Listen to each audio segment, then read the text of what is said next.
Tambalan na!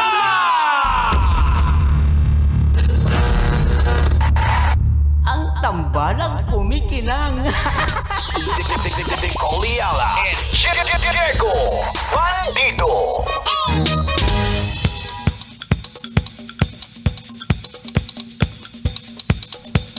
Hey!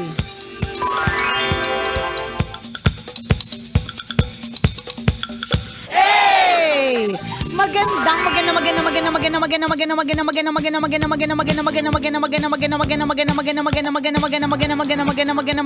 tanghali. Kumikinang na ulo, Diego Bandido.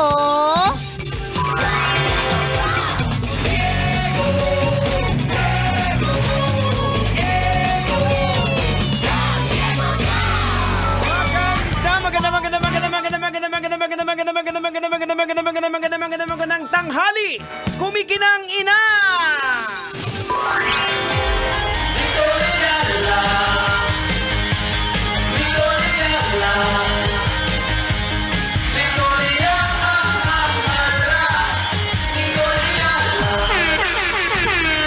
Dear Nicole Yala and Diego Bandido.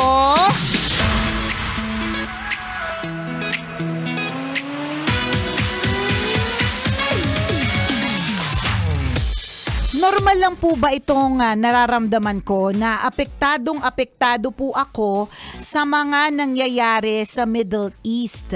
Nagkakaroon po ako ng anxiety dahil pakiramdam ko po, lalong-lalo na nung binomba na ng North Korea ang Japan, pakiramdam ko ay papunta na po talaga tayo sa World War III. Hindi po tuloy ako makapag-function ng maigi kasi lagi akong natataranta. Parang feeling ko anytime may missile. Ay, ang hirap naman po ng ganito na nag-o-overthink. Help, tambalan, help! Ayan. Huwag ka na kasi manood ng mga ganyan. Correct. Alam mo, yun talaga yun eh. Sometimes, what you don't know won't hurt you. Totoo naman talaga that knowledge is power. Na kapag ka, alam mo ang mga nangyayari, may kapangyarihan ka kasi kahit papaano makakapaghanda ka. Diba? Halimbawa, sabihin, may magkakaroon ng kawalan ng supply ng tubig. Diba? So, dahil alam mo yun, maghahanda tayo. Correct. Diba? Lahat ng mga pwede nating punuan na balde, palanggana, pichel, gagawin natin because nga knowledge is power. Kaya lang minsan, yun nga, katulad nito sa nangyayari na kapag ka masyado mo namang inaalam or alaman lahat ng bagay, minsan nagkukos po ito ng anxiety. Tsaka kung minsan sa media kasi sensationalize lang yung mga bagay. Kasi yung nangyari between sa Korea and sa Japan, wala naman talagang sigalot eh. Ano lang? So ang nangyari, nag-test lang ng ballistic missile si Korea. North Korea. Tumama lang doon na medyo malapit sa Japan. dagat ng Japan. Pero, 'di ba, sa news, North Korea, ano ba 'yung sinabi? Parang North Korea, English kasi paano ba sinabi?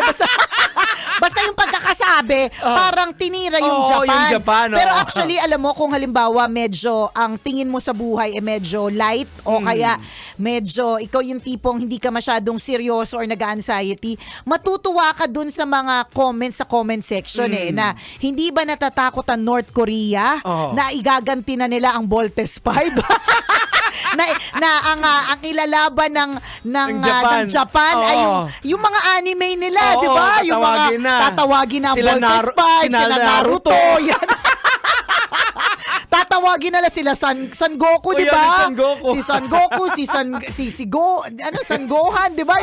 Yung mga ganun. Kung iisipin mo, ako nga nung nabasa ko 'yon, nung weekend yata 'yung nangyari, tama ba? Parang nung nabasa ko 'yon, tapos nagbasa ako ng comment section, mas doon ako nag-focus versus doon sa doon sa may tinira si North Korea.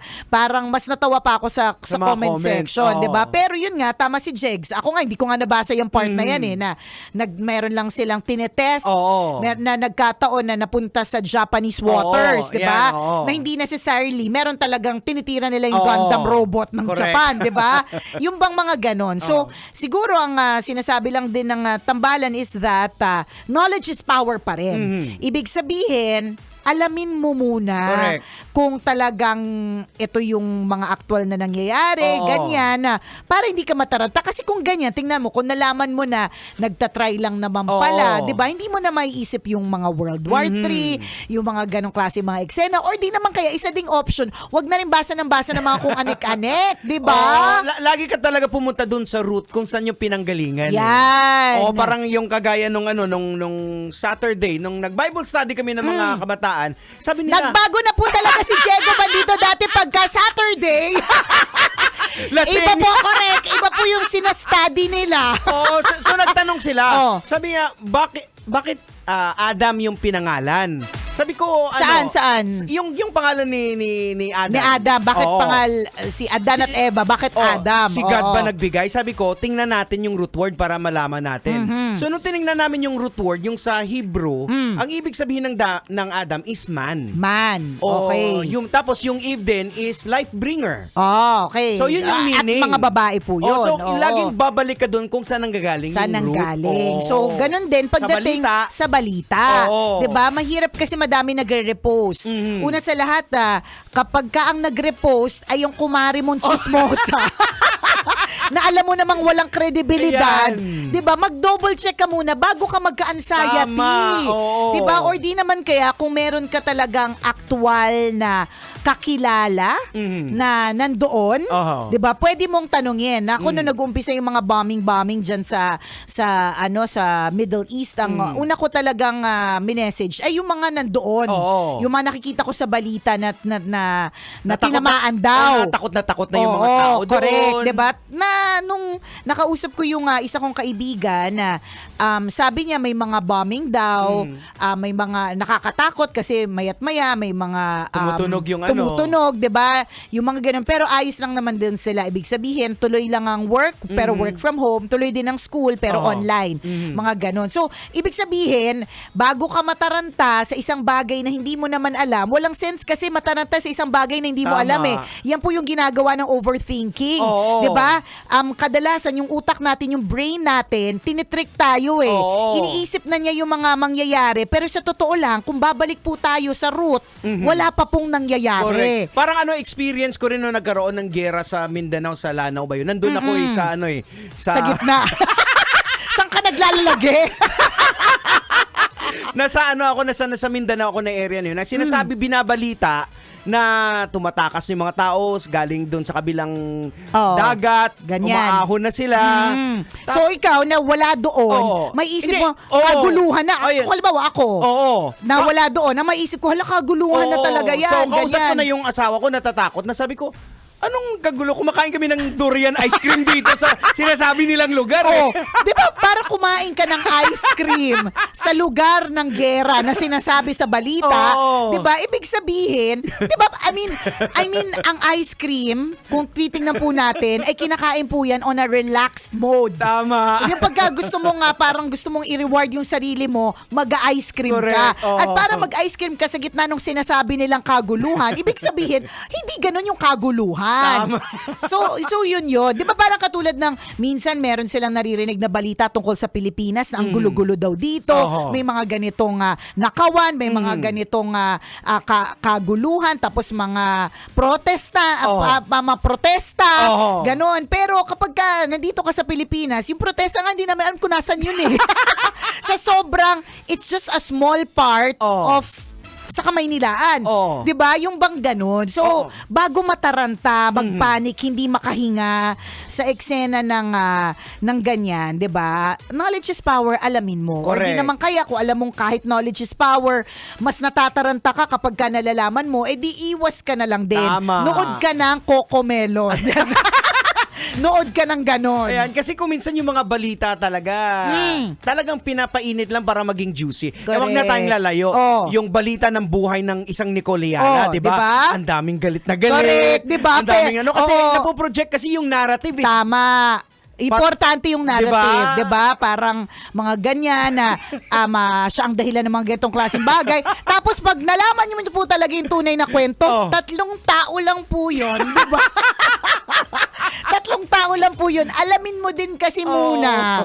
'Di ba? May nababasa ako dito sa ating live na dito po sa Jeddah normal naman po, pero pag titingin ka sa social media, apakalala na ng gulo dito sa Middle East. 'Di ba? So okay lang naman. In fact, alam niyo po because we mentioned online, we are also live online. Napakarami po since last week and I noticed na mga nagpapa-shout out from the Middle East. Oo. Kung halimbawa sobrang tindi na talaga ng kaguluhan, of course meron naman talaga. Hindi Meron natin naman talaga, makakailayan. hindi natin maikakaila yan.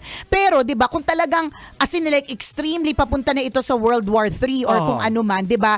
Ang lasting na gagawin nila ay manood ng live ng tambalan, 'di ba? Ano sa gitna ng kaguluhan? May isip pa nilang manood ng live din ni Cole Leal at Diego Bandido. I don't think so. Tama. 'Di ba? So, alamin muna. Alamin ng maigi. Lalong-lalo pa ngayon yung mga AI na Ayan. yung mga missile na pumuputok kunyari sa ganito. Totoo. Kaya alam nyo po, ito lagi ko pong sinasabi ito sa mga kakilala kong senior. Lalong-lalo na sa nanay ko. Sinasabi ko, tandaan, bago maniwala sa kahit anong klase ng balita, ask mo muna kami. Correct. Verify. Kasi Oo. po ang AI, parang very, very close to the truth. Akala mo yun na talaga. Tama. At kung hindi ka exposed sa AI, kung first time mo makita, may isip mo talaga, totoo. Ayan, na binomba na si ganito. Correct, 'di ba? Ganito ang nangyari kay ganyan, may scandal si ganite, 'di ba?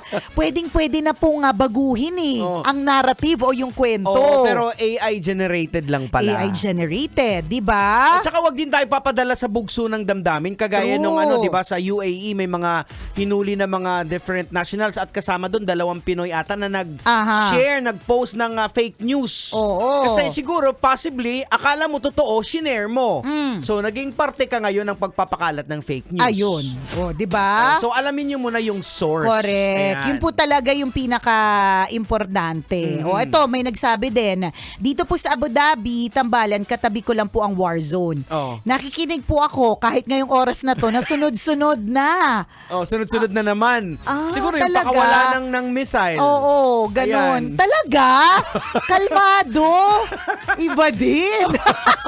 Kasi yung defense system nga ng bansa nila, kung saan sila ngayon, is talagang confident ka na Siguro Oo. na kaya na nila yan. Ay, Mapagtatanggol, pag di dito ba? sa Pilipinas.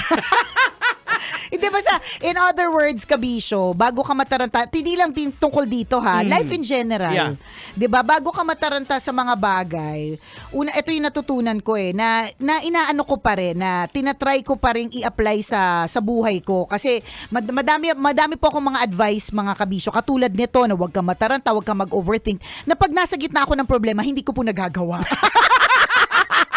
Ang dali-dali para sabihin namin na huwag kayong mag-overthink, mag-knowledge is power, ganyan. Pero kapag ka nandun ka sa Pag gitna nandyan ng na. sitwasyon, mahirap Oo. talaga. So, Oo. it takes practice. Ganun Correct. naman ang habit, di ba?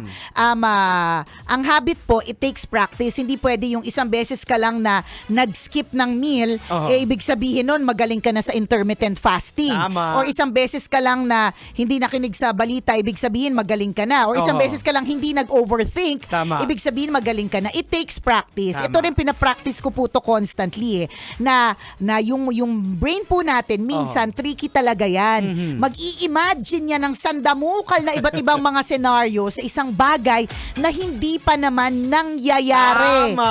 Babalik tayo, hindi pa nangyayari. Kasama pa rin po ang tambalang kumikinang. Ako pong kumikinang ulo, Diego Bandido. At ako po ang kumikinang ina mo, Nicole Leala. Kailangan pa bang i-memorize yan? Basic! Metro's #1 Love Radio. Basic!